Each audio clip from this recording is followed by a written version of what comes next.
All right, so let's dive right in. We're going deep on that House budget proposal everyone's talking about. The one that just barely made it through? Yeah, that was a close one. 217 to 215, pretty wild, Oh, yeah, right? nail biter. So we've got some interesting stuff to unpack here.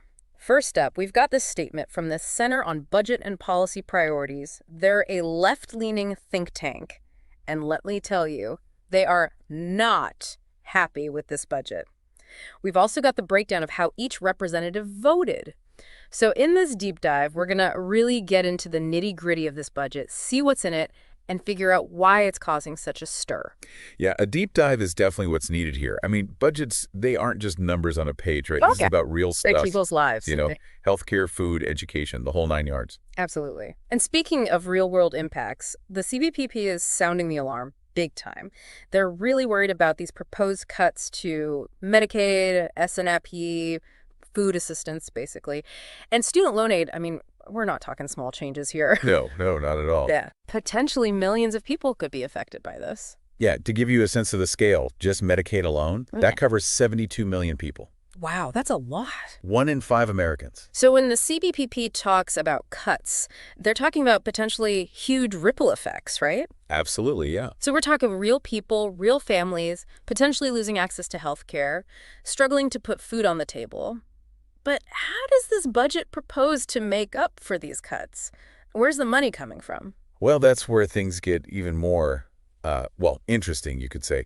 The CBPP points out that while they're slashing funding for these social programs, the budget's also proposing some massive tax breaks, Oh, okay. mainly benefiting wealthy households and corporations. Wait, so while folks are potentially losing their health care, struggling to buy groceries, the wealthy are getting tax cuts. That seems to be the direction they're going in. That's quite a contrast, to say the least. Yeah, and the CBPP is definitely highlighting that contrast. They estimate that extending those tax cuts for the top 1% would cost, get this, $1.1 trillion, Wow. which, coincidentally, is roughly the same amount as the potential cuts to Medicaid and SNAP combined.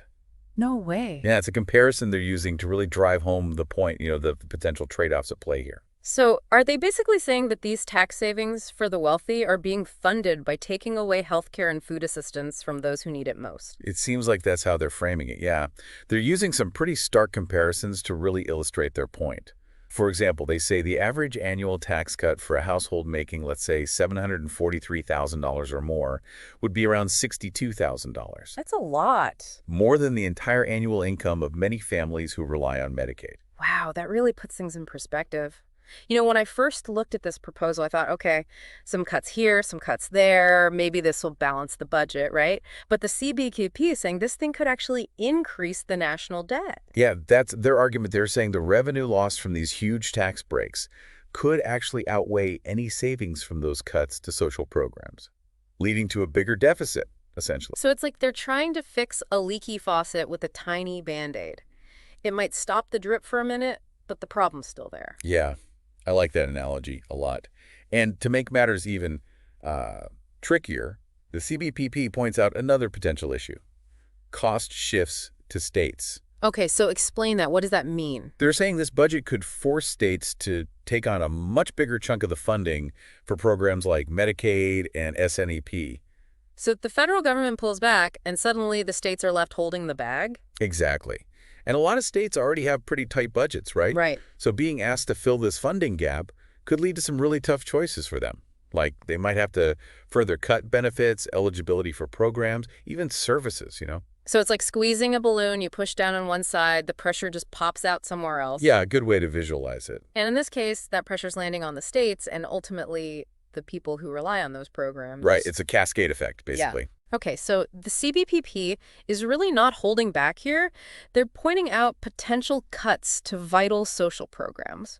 This widening gap between the rich and poor, potential ripple effects across the economy.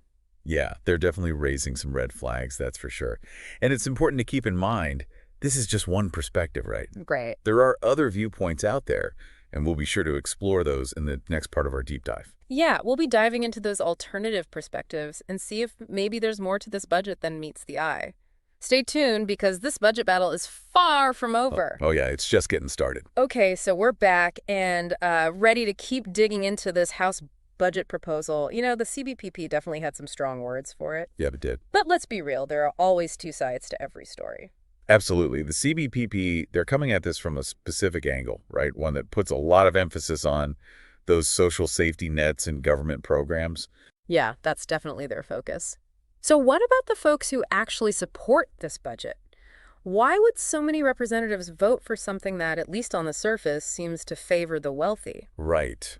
Good question. Well, I think it's safe to say that many of those who voted yes, they'd probably argue that these cuts are like a necessary evil, Okay. like a tough but important step towards getting our finances in order. They'd likely point to that, the ever-growing national debt. Right, the we need to tighten our belts argument. Exactly. Something's got to give, right? Yeah, but wouldn't the CDPP counter that by saying that, investing in social programs actually helps the economy in the long run? Oh, they probably would. Yeah, that's where things get interesting. See, the supporters of this budget might also say that shrinking those government programs, it encourages people to be more self-sufficient. So the idea is that if folks aren't relying on government help, they'll be more motivated to find work, build their own success. Exactly, that whole bootstraps mentality. Right, but the CBPP would probably argue that cutting healthcare and food assistance doesn't exactly create a path to success. Okay, but let's talk about those tax cuts for a second. Are we seeing that trickle-down economics theory at play here? Their idea that if the rich have more money, everyone benefits. Yeah, that definitely seems to be part of the thinking here. Proponents of this budget would say that cutting taxes for businesses and higher earners, it'll lead to more investment, more economic growth, more jobs. But isn't that a pretty controversial theory? I mean, hasn't history shown mixed results with trickle-down economics? You're absolutely right. It's a constant debate among economists. Some say it boosts growth, while others say it mostly just makes the rich richer. So once again, it's not so black and white. There are valid points on both sides. Exactly, and that's what makes these deep dives so important. We're not here to tell you what to think, but rather to give you those different perspectives so you can decide for yourself. Right, I like that. Okay, so we've looked at the arguments for this budget.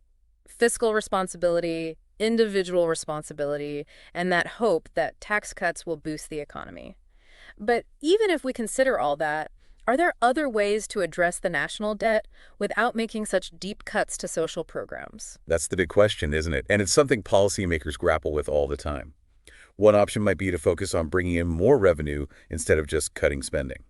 So instead of taking away, maybe find ways to bring more money in. Precisely. And that could mean looking at raising taxes on higher earners, closing those loopholes that let corporations and wealthy individuals avoid paying their fair share, or maybe even finding entirely new sources of revenue.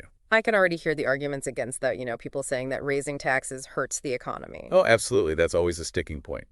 But folks who support this approach would say that investing in those social programs, even if it means raising taxes, could actually lead to a stronger economy over time.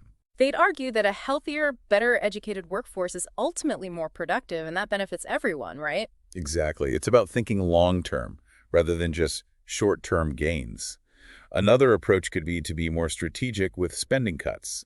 Instead of just cutting everything across the board, focus on areas where cuts won't hurt as much or where there's less need. So maybe invest more in things like education, infrastructure, renewable energy, but make more careful cuts in other areas. Right, that kind of targeted approach lets policymakers focus on what they think will help society the most. It definitely seems like a more nuanced approach than just slashing budgets everywhere. It is, but it also means making some tough choices, right?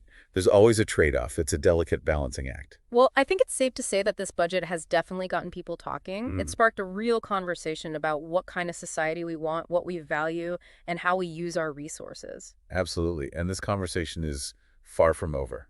In the last part of our deep dive, we'll be looking ahead, exploring what could happen if this budget actually goes into effect. We'll be looking at how it could impact everything from the economy and healthcare to education and the overall well-being of the country. So stick with us for the final chapter of this budget saga. Okay, so we're back for the final part of our deep dive into this House budget proposal. We've heard all the arguments, we've seen who might benefit, who might lose out, but now it's time to look ahead. Yeah, let's try to see what the future holds. If these cuts actually happen, what could it mean for the country down the road? Well, predicting the future is never easy, but we can kind of piece things together, look at past trends, economic models, make some educated guesses. Okay, so let's put on our fortune teller hats. What are some of the areas where we might see the biggest long-term impact? The economy is always a good place to start. Remember, some folks argue that those tax cuts will jumpstart the economy, create jobs, but others say that cutting those social programs could actually hurt the economy in the long run. So it's like a trade-off, short-term gain versus long-term stability. Yeah, that's a good way to put it. Imagine for a second that those Medicaid cuts actually happen. Millions of people lose their health insurance. That would be a lot of people. What happens then? Well, folks without insurance tend to put off going to the doctor, skip those checkups, which can lead to bigger health problems down the line. Right, and those bigger problems usually mean higher healthcare costs for everyone. Exactly. It's like a chain reaction. And remember, those cost shifts to the states? Yeah, we talked about that. If states have to pick up the tab for Medicaid, they'll have to make some tough choices. Cut other services, raise taxes, or both.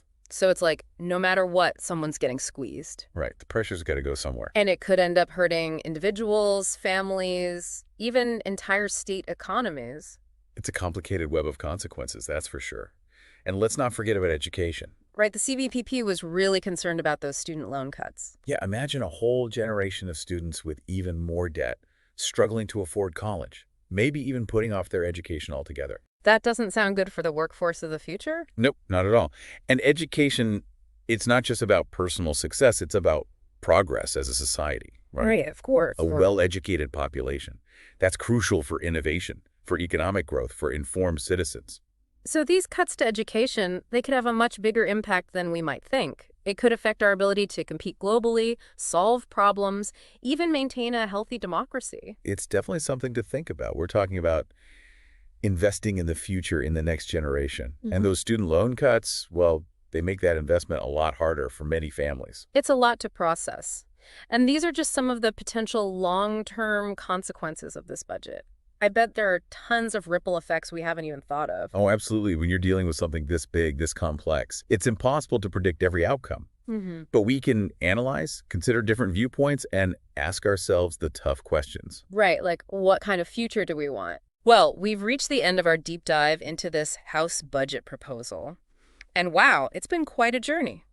It has. We started by breaking down the details, and now we're talking about big picture questions. Yeah, about the role of government, individual responsibility, what kind of society we want to build. It's been a real thought-provoking conversation, and hopefully you, the listener, feel a bit more informed, a bit more prepared to navigate all of this. Yeah, you've heard the arguments, you see the potential consequences.